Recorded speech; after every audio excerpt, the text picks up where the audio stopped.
मित्रों नमस्कार, मैं हूं चंद्र प्रकाश। आज बात करेंगे कि हम ठंडियों के समय में जो भी फसल उगाते हैं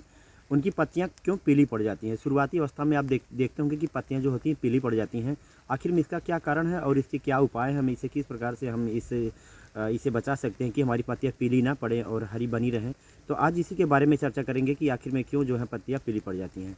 तो जैसा कि आप देखते होंगे कि ठंडियों के समय में जो भी फसल उगाते हैं या बुआई करते हैं, जैसे आपका गेहूँ है, चना है और मटर है आपका, और भी सब्जी वर्ग की जो फसलें हैं जो हम बुआई करते हैं, तो उस समय हम देखते हैं कि हमारी पत्तियां जो होती हैं शुरुआती अवस्था में कुछ समय के लिए पीली पड़ जाती हैं। इसके कई प्रकार के कारण हैं और इसमें कई कारण हैं इसके बारे में। जैसा कि अगर बुआई के समय में जो हम जैविक खाद या कंपोस्ट हम डाल रहे हैं, या अगर वह पूरी तरह से सड़ी हुई नहीं है तो फसलें जो हमारी हैं पीली पड़ जाती हैं। या जो फसल अवशेष मिट्टी में पड़े रह जाते हैं, जो हम जैसे धान की कटाई हमने करने के बाद जो हमारी फसलों में फसल अवशेष बच गए हैं और वह पूर्ण रूप से सड़ नहीं पाए हैं, तो वो ऐसे क्षेत्रों में देखते हैं कि हमारी जो शुरुआती अवस्थाएं में जो पत्तियां होती हैं वह पीली रह जाती हैं। उसमें कारण क्या रहता है कि जैसे हम खेत में जुताई के समय जुताई करते हैं, तो उसमें देखते हैं कि जब सड़ी नहीं रहती हैं तो इसमें जो मिट्टी में पाए जाने वाले जो सूक्ष्म जीवाणु हैं वह इस जो ठूंठ पड़े हुए हैं या जो ऐसी जैविक खाद जो पड़ी हुई है, इसके नाइट्रोजन को लेना प्रारंभ कर देते हैं और मिट्टी में भी जो बची हुई नाइट्रोजन है उसको लेना प्रारंभ कर देते हैं, जिसकी वजह से हमारी पत्तियां जो हैं और इसे कंपोज नहीं होता है पूर्ण रूप से, तब तक हमारी फसलों को नाइट्रोजन नहीं हो पाता है। तो यह पहला कारण है कि अगर कोई फसल अवशेष हमारे खेतों में पड़ी हुई है और पूर्ण रूप से अगर वह सड़ी नहीं है, तो ऐसी अवस्थाओं में क्योंकि वो डिकम्पोज नहीं हो पाती है, तो नाइट्रोजन पौधों को मिल नहीं पाता है। और दूसरा कारण होता है कि जैसे हम खेतों में पर्याप्त मात्रा में अगर हम शुरुआती अवस्था में नाइट्रोजन नहीं दे पाए हैं और एक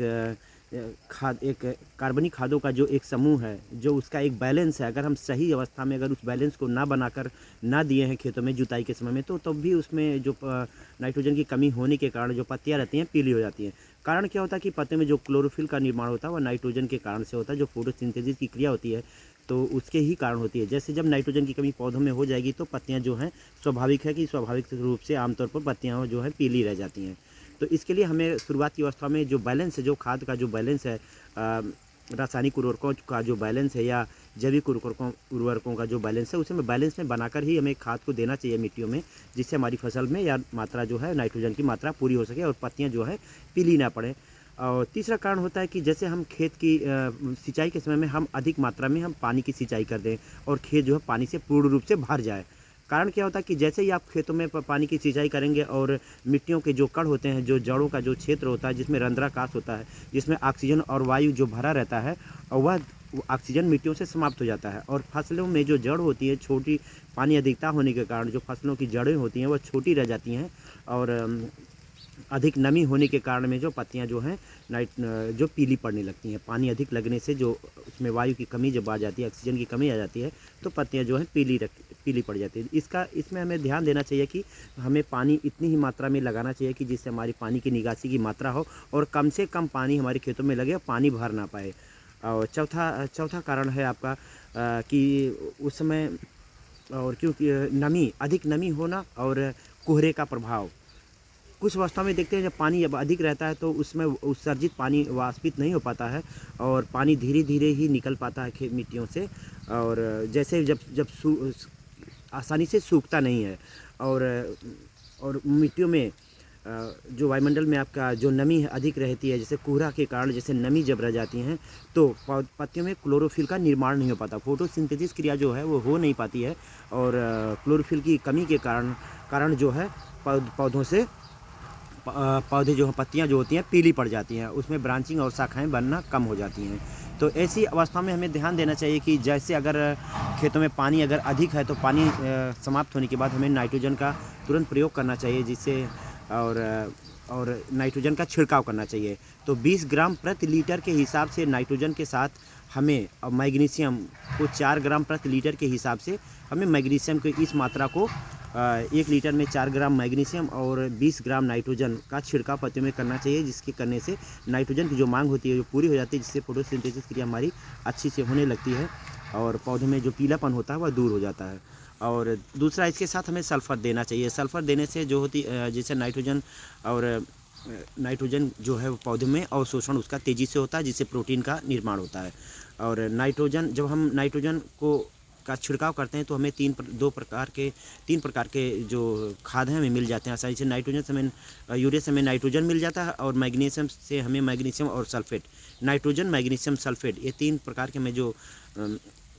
उर्वरक हैं हमें प्राप्त हो जाते हैं, जिससे पौधों में प्रकाश संश्लेषण की क्रिया बनाने में आसानी होती है और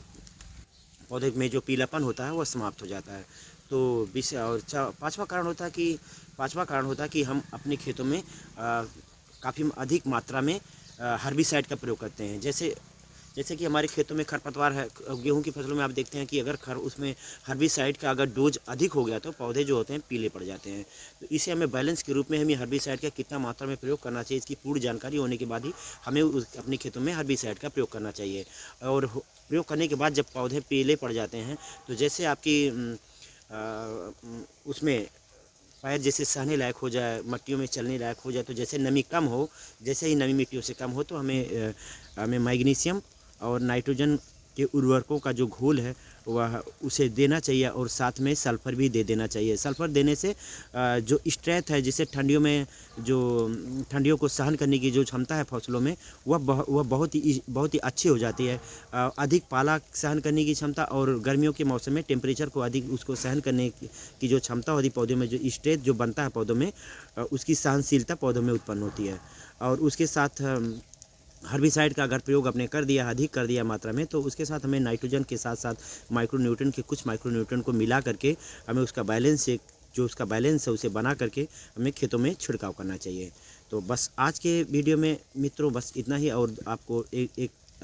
नेक्स्ट वीडियो में, आपके अलग वीडियो में हम एक दूसरे विषय के बारे में चर्चा करेंगे, एक नई जानकारी के बारे में चर्चा करेंगे। तब तक के लिए आप सभी को धन्यवाद, और कृपया मेरे चैनल को लाइक और सब्सक्राइब जरूर कीजिए। आप सभी को धन्यवाद।